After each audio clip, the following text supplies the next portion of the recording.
बच्चों चलते हैं मेंटल मैथ कक्षा 8 के अगले प्रश्न पर। और मैं हूं हरी सर और आप देख रहे हैं मेरा YouTube channel maths with Hari sir, special Hindi medium के बच्चों के लिए। काफ़ी दिनों से मैंने वीडियो नहीं बनाई थी, इसका मुझे बड़ा खेद है, लेकिन अब ज़्यादा टाइम वेस्ट ना करते हुए प्रश्न नंबर 21 पर चलते हैं। और क्या कहता है प्रश्न नंबर 21, आइए पढ़ लेते हैं। बहुत ही आसान है, आप बने रहें मेरे चैनल पर और अगर वीडियो पसंद आती है तो लाइक कीजिए, ज़्यादा से ज़्यादा शेयर कीजिए अपने दोस्तों को, ताकि वो भी अच्छे से मार्क्स ले सकें। आइए करना शुरू करते हैं। देखो प्रश्न नंबर 21 क्या कहता है, मान ज्ञात कीजिए। मान ज्ञात करना है, बहुत ही आसान है। आप चाहे तो इसको माइंड में कर सकते हैं या फिर आप इसको थोड़ा सा सोल्व भी कर सकते हैं। ठीक है, मैं तो कहूँगा कि आप माइंड में कर लीजिए। यहाँ पर वर्गमूल 31 जमा वर्गमूल 21, ठीक है, इतना ही काफ़ी है। जमा यहाँ पे संख्या लिखनी है। अब देखो बच्चों, यहाँ से लेके चलना है। अब लिखा वर्गमूल 1, 1 का वर्गमूल तो 1 ही होता है। अब 1 जमा 15, 15 रे कितना हो गया, 16 हो गया। अब 16 का वर्गमूल कितना होता है बच्चों, 16 का वर्गमूल होता है 4, तो यहाँ पे लिख देंगे 4। ठीक है, आगे कर लेते हैं। ये देखो अब 21 जमा 4 कितना होता है, 25 होता है। अब 25 का वर्गमूल कितना होता है बच्चों, यहाँ पर मैंने 31 लिख दिया, और 25 का वर्गमूल कितना होता है, 5 होता है, ये 5 लिख दिया। अब इससे आगे बच्चों 31 जमा 5 होता है 36, और 36 का वर्गमूल होता है बच्चों 6। ये आपका उत्तर आ गया, ठीक है ना, ये आपका उत्तर बन जाएगा। अब अगला प्रश्न भी ऐसा ही है, लेकिन इसमें थोड़ा सा ये है कि इसमें घटा का निशान भी आ गया। कोई ज़्यादा दिक्कत नहीं है, आपको सिर्फ उसी तरीके से करना है। देखो यहाँ पर आइए मैं इसको थोड़ा सा हल करके दिखाता हूँ। 54 घटा और यहाँ पर है वर्गमूल 21, ये वर्गमूल 54 है, ठीक है, जमा का निशान। ठीक है, अब देखो यहाँ पर 4 वर्गमूल 4 लिखा है। 4 का वर्गमूल कितना होता है, 2 होता है।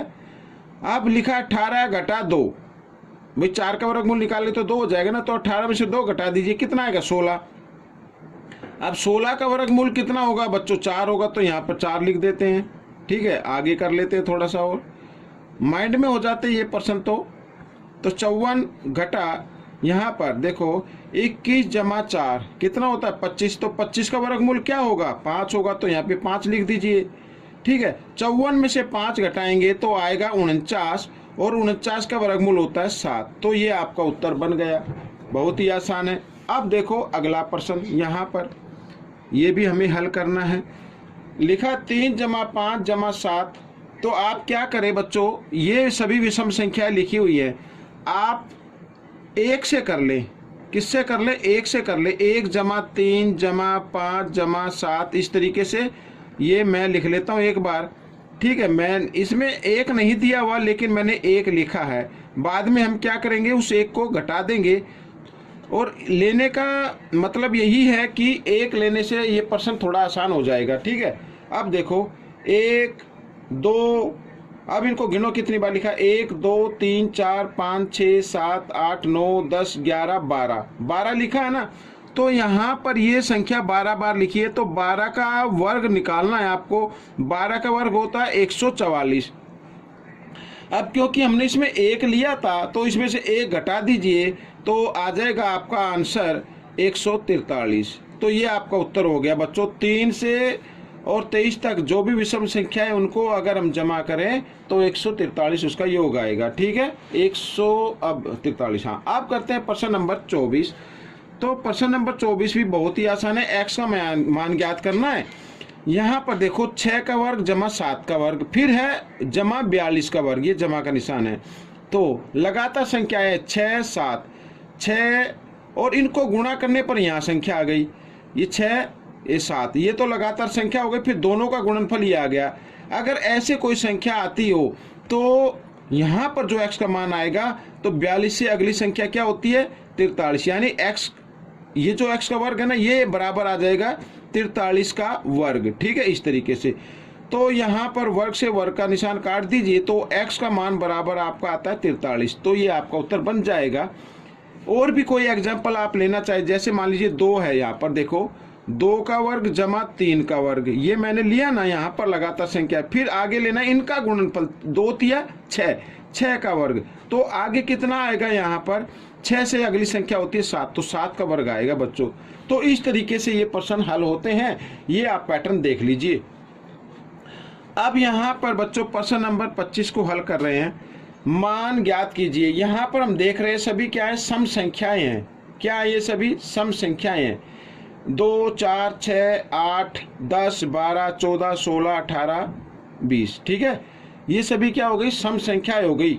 और देखो कितनी बार लिखा है, इसका एक फॉर्मूला होता है, वो मैं आपको बता देता हूँ। n ब्रैकेट n जमा 1, ये इस फॉर्मूले से हम इसको निकाल सकते हैं। तो संख्या देखो 1, 2, 3, 4, 5, 6, 7, 8, 9, 10।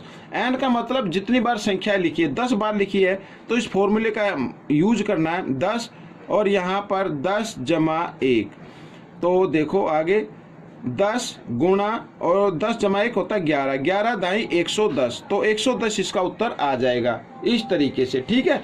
अब प्रश्न नंबर हम 26 कर लेते हैं। ये भी आसान है, अभी अभी हमने प्रश्न नंबर 24 किया है, बिल्कुल वैसे ही है।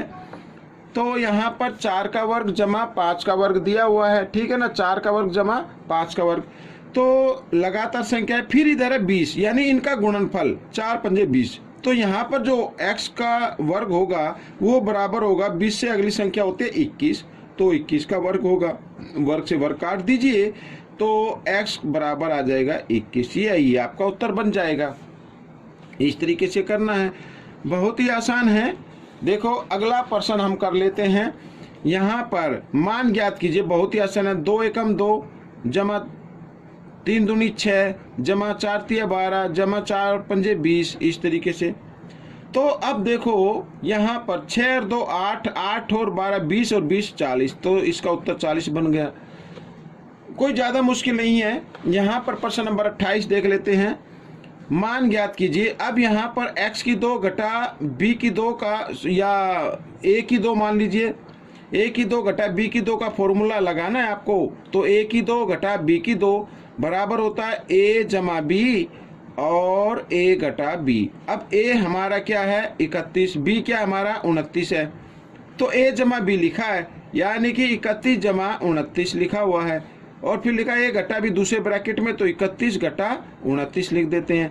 अब 31 जमा 29 होता है बच्चों कितना, 60 होता है, ठीक है। गुणा का निशान लगा दिया, क्योंकि दोनों ब्रैकेट के बीच में कोई भी निशान नहीं है, तो गुणा लगा देना है।